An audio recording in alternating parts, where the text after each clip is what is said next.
Hi అండి, అందరికీ welcome back to my channel. ఈరోజు వీడియోలో పొన్నగంటి ఆకుపప్పు ఎలా చేయాలో చూపించబోతున్నాను. ఈ పొన్నగంటి ఆకు కళ్ళకు చాలా మంచిది.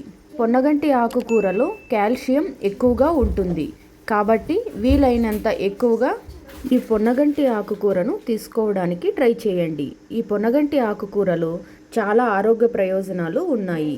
మరి తయారీ విధానం చూద్దాం. ఒక కప్పు కందిపప్పు తీసుకొని నీట్గా క్లీన్ చేసుకొని ఒక 10 to 20 మినిట్స్ నేను నానబెట్టుకున్నాను. ఇప్పుడు నానబెట్టుకున్న కందిపప్పులోకి పచ్చిమిర్చి వేసుకోవాలి, అలాగే ఉల్లిపాయ ఒకటి వేసుకోవాలి, 3 టమాటోస్ కట్ చేసుకొని వేసుకోవాలి, కొద్దిగా వాటర్ వేసుకోవాలి. ఆల్రెడీ నేను వాటర్ వేసుకున్నాను. ఇప్పుడు పొన్నగంటి కూరని బాగా నీట్గా క్లీన్ చేసుకొని వాష్ చేసుకొని సన్నగా కట్ చేసుకోవాలి. లేత కాడలు కూడా వేసేసుకుంటే బాగుంటుంది. లేత కాడలు వేయడం వల్ల పప్పుకి మంచి టేస్ట్ వస్తుంది. ఇప్పుడు కట్ చేసుకున్న పొన్నగంటి కూరని వేసుకోవాలి. ఇప్పుడు మూత పెట్టేసుకొని 4 to 5 విజిల్స్ వచ్చేంత వరకు కుక్ చేసుకోవాలి. చూడండి, 3-4 విజిల్స్ వచ్చాక పప్పు ఇలా ఉడికిపోయింది. ఇప్పుడు ఇందులోకి రుచికి సరిపడా సాల్ట్ వేసుకోవాలి, కొద్దిగా మిర్చి పొడి వేసుకోవాలి, అలాగే కొద్దిగా పసుపు వేసుకోవాలి. ఇప్పుడు పప్పుని మెత్తగా మెదిపేసుకోవాలి. ఇలా మొత్తం బాగా పప్పు గుత్తితో మెదిపేసుకోవాలి. పప్పుని ఇలా మెదిపేసుకున్న తర్వాత కొద్దిగా చింతపండు పులుసు వేసుకోవాలి. ఒకసారి మిక్స్ చేసుకొని స్టవ్ ఆన్ చేసుకొని స్టవ్ మీద పెట్టుకొని 5 to 6 మినిట్స్ దాకా కుక్ చేసుకోవాలి. పప్పుని ఇలా ఉడికించుకోవాలి.